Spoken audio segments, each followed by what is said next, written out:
détails.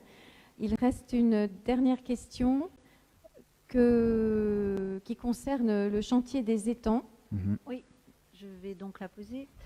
Donc, relativement à l'interruption du chantier des étangs de Corot, Gessina a fait part donc, de son refus de céder les parcelles de son terrain pour la construction du déversoir en sollicitant la production d'une étude d'impact aval et des garanties sécuritaires sur les conséquences de cette construction. Pourquoi, Madame la maire, ne vous êtes-vous pas assurée pendant les années, enfin les mois passés plutôt, même les années, on peut dire depuis 2019, que tous les accords étaient bien validés avec les différentes parties prenantes, et donc notamment Gessina, je ne parle pas d'Orange et d'Aquavesque. Quelle est la position de la ville par rapport au projet d'expropriation par le CMN des parcelles de Gessina qui est en cours? Quelle est la position de la ville? Oui, quelles sont les solutions alternatives que vous avez reçues et qui ont été validées par M. Badré recevront-elles enfin le soutien de Madame la maire? Quid des décisions d'urgence également mises en place pour assurer la sauvegarde écologique du site qui, au vu de l'été qui se présente, va avoir un dépérissement important, notamment des arbres? Et enfin, pourquoi le dit crime de Ville d'Avray ne fait-il toujours pas mention des inondations provenant des étangs, et notamment des nouvelles inondations qui vont être provoquées par la création de ces déversoirs et qui risquent de rendre le terrain du domaine de la Ronce en zone inondable avec les constructions qui se profilent? Je vois que Madame Séchal, quand elle pose des questions, elle a déjà les réponses en fait. Sauf que les réponses ne sont fondées sur rien et que Madame Séchal, depuis un certain temps, vous avez visiblement un grand plaisir non seulement à mentir aux habitants, mais à en plus présenter un certain nombre de contre-vérités. Et votre question... Non, vous me laissez parler, merci. Votre question comporte un certain nombre de contre-vérités que nous allons nous empresser de lever avec grand plaisir. Et je vais donner la parole à Monsieur Herzberg et éventuellement, si nécessaire, je compléterai. Merci. Cette question, en effet, nous apporte encore un bel exemple.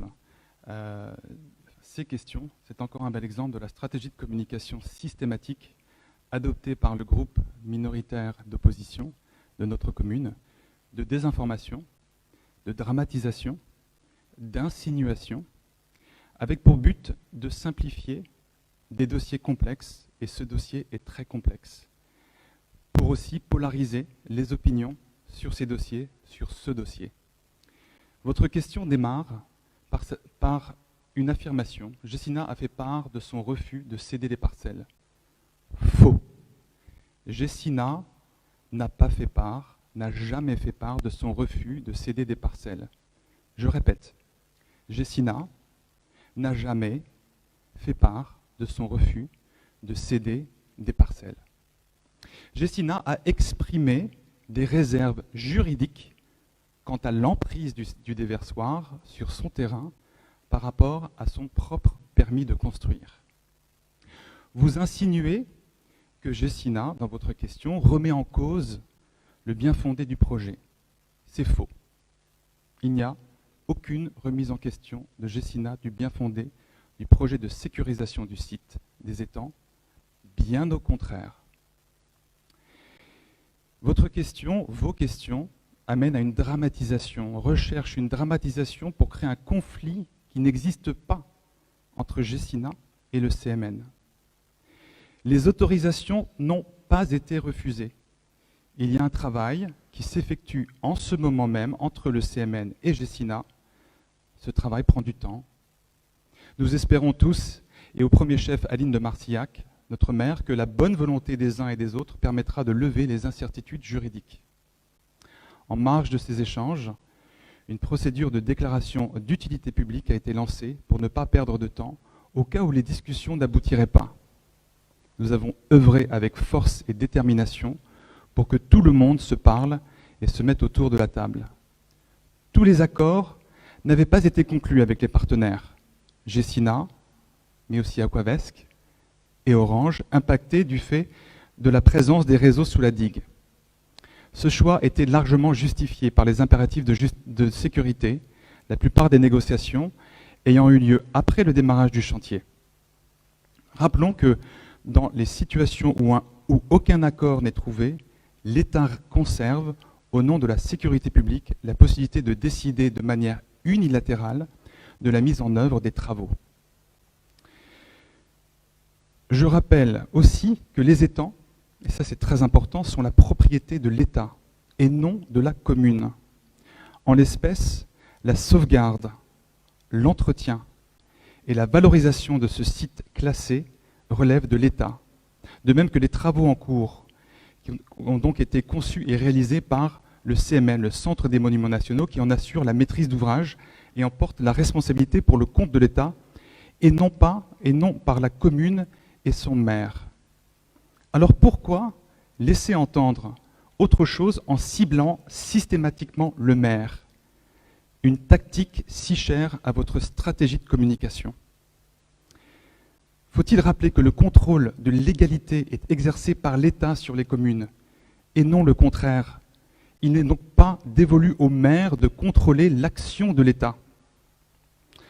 À propos de la biodiversité, nous avons alerté des conséquences écologiques de la suspension du chantier. L'écologue du site mandaté par le CMN doit rendre un rapport dans les prochains jours pour envisager les meilleures solutions pour préserver cette biodiversité qui nous est très chère. Enfin, dans un dossier aussi sensible et complexe, il est évidemment nécessaire que chacun assume sa responsabilité sans concession ni confusion.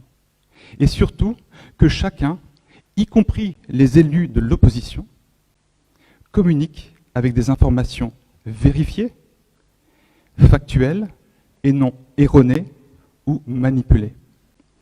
Je termine pour rappeler une citation qui anime la délégation communication que je porte. Citation que vous avez lue dans la première tribune de notre mandat de Marie Curie. Dans la vie, rien n'est à craindre, tout est à comprendre. Dans la vie, rien n'est à craindre, tout est à comprendre.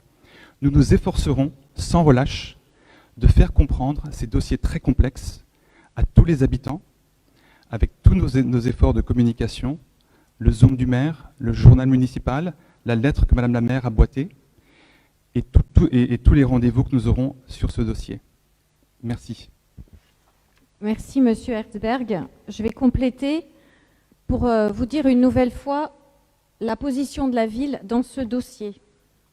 D'abord, je ne peux pas laisser dire que les maires successifs n'ont pas pris leurs responsabilités quand l'étude de danger, confirmée par 2 bureaux d'études différents, indique bien un risque réel de rupture des digues.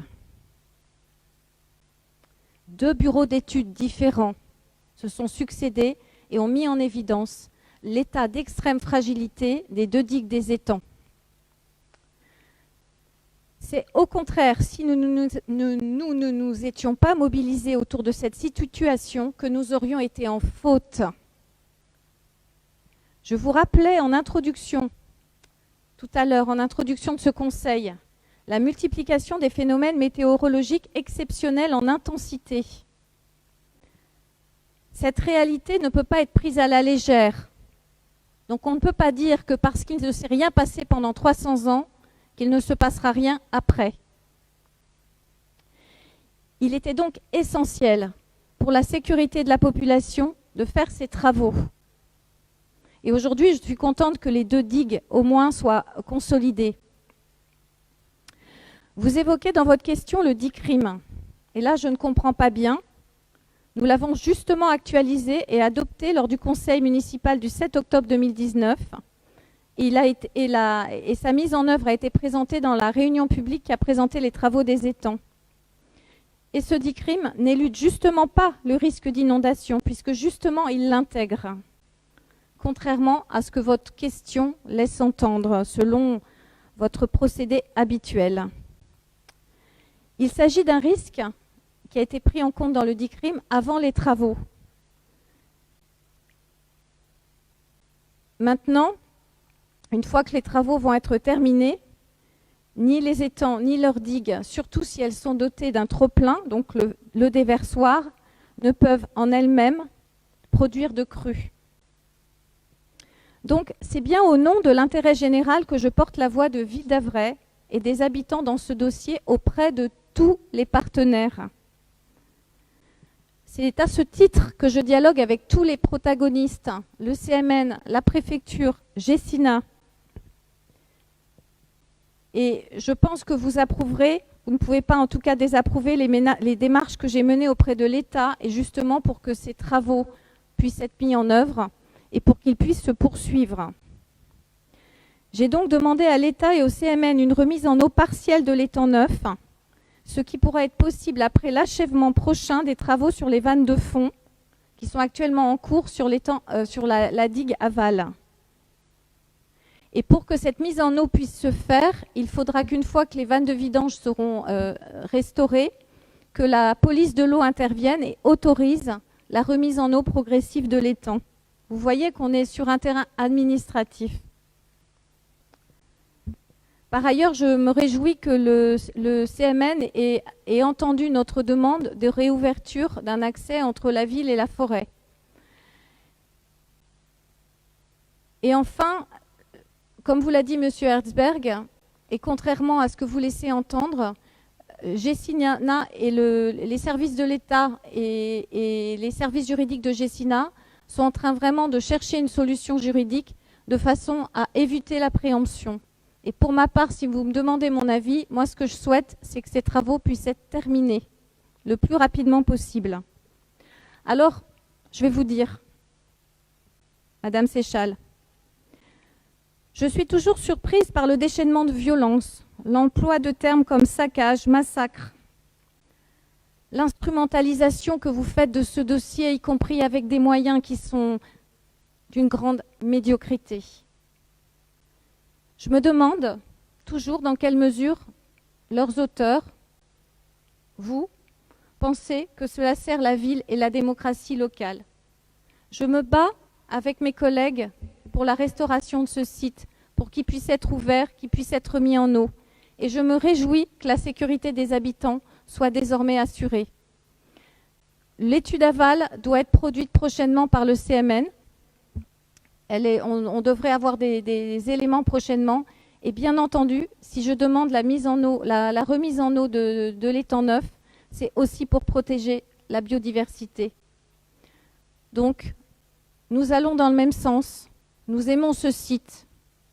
Et moi, le maire, au nom de Dagovéranien, je me suis battue pour que ces travaux de sécurisation absolument indispensables puissent être mis en œuvre.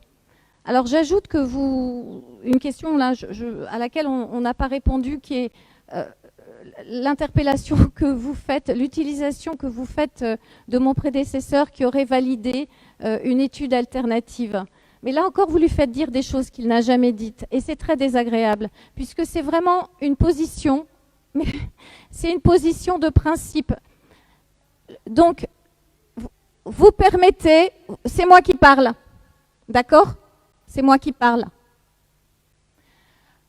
Il y a un sujet, ces travaux devaient être faits. Ils étaient absolument indispensables. L'existence d'un trop-plein était nécessaire parce que ça participe à la consolidation des ouvrages. Ça ne fait pas l'objet de discussion. Le seul débat que nous avons eu à la préfecture porte sur l'emplacement du déversoir. C'est un débat, je vais dire, de détail. Et dans ce débat de détail, qui porte sur l'emplacement du déversoir, il y a une confrontation d'opinion entre les ingénieurs d'Artelia et les ingénieurs qui étaient présents à cette réunion. Ils se sont interrogés sur l'opportunité de mettre le déversoir plutôt à gauche ou à droite. La réponse d'Artelia a été très claire. Le déversoir ne devait pas être placé au-dessus des vannes de vidange. Fin de l'histoire. Pour ma part, et ce n'était pas une raison suffisante pour demander le report des travaux. Toute décision de report aurait été une décision grave qui aurait contribué à mettre en danger les habitants et à ralentir encore plus le chantier et à faire quelque chose que Madame Séchal, vous ne voulez pas, c'est à retarder la remise en eau de l'étang neuf. Et nous, tout ce qu'on veut, c'est que cet étang neuf puisse être remis en eau rapidement. Donc, Madame Séchal, ne vous trompez pas de combat, ne vous trompez pas d'adversaire. Je vous remercie. Il me reste, puisque ce conseil touche Claire, maintenant à sa fin. Permettez-moi de donner Non. une raison, Madame la maire. Non, non, parce que Madame Séchal, vous Si, n'avez pas Madame la la- parole. Si vous me donnez la parole, Non, le je- 12 janvier, Non. vous avez adressé un courrier à la préfecture reconnaissant qu'il n'y aurait jamais de crue hydrologique sur le site des étangs de coraux. Donc, ne me dites pas que je mens. Vous avez adressé ce courrier, il est là. Et C'est à quoi marqué noir sur blanc. C'est marqué noir sur Madame blanc. Séchal, vous Arrêtez n'avez pas votre- la parole. Et non, en raison des risques de Pouvez-vous crue lui couper son hydrologique micro, s'il qui vous plaît? n'existent. Pourquoi vous voulez pas que la vérité se Non, sache, alors- Madame de Marcillac? Je veux tout à fait que la vérité sorte. Monsieur Bellaval a reconnu dans le journal des Arts que ce chantier a été pressé par ministres et préfets et a été fait à bride abattue. Le compte-rendu, vous êtes Madame promis en Séchal, février de le distribuer. Nous l'attendons toujours. Ce conseil Monsieur est Badré, terminé. donc ne dites pas que je mens, parce que Je vous ne dis que dites vous pas mentez, Madame la Séchal. transparence Je dis que vous d'Ago mentez. Verania. Il y a 3 documents Madame Séchal, que je publierai. Très bien. Madame Séchal, je dis que vous mentez. Et avant que ce conseil soit terminé, eh bien, j'ai une autre, justement, j'ai une note que je vais lire. Je vous demande de vous rasseoir 5 minutes. Et je vais vous lire une note qui a été écrite par Monsieur Badré,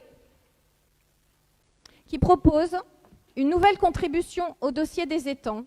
Bah, tiens. Voilà ce qu'il dit. Je crois connaître mieux que beaucoup et à l'égard duquel je me sens une responsabilité depuis 1995. De plus, je préfère dire moi-même ce que je pense plutôt que d'autoriser les membres de Génération Ville d'Avray à le faire à leur manière.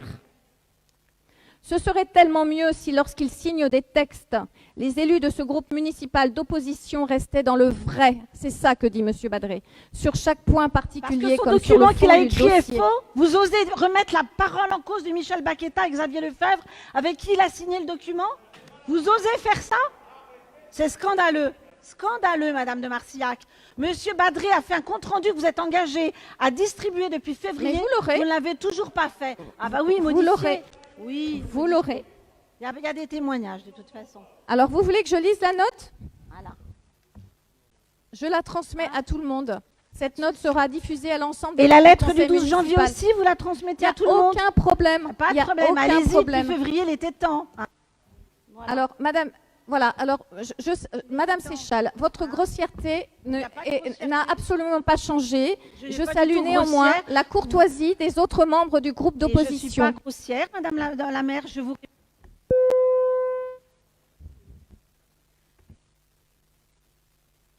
Souhaite à tous, puisque c'est ça qui est important, un bel été. Je vous souhaite de bonnes vacances. Vous les avez bien méritées. Et je vous remercie pour ce conseil municipal et pour tout le travail que vous avez accompli cette année.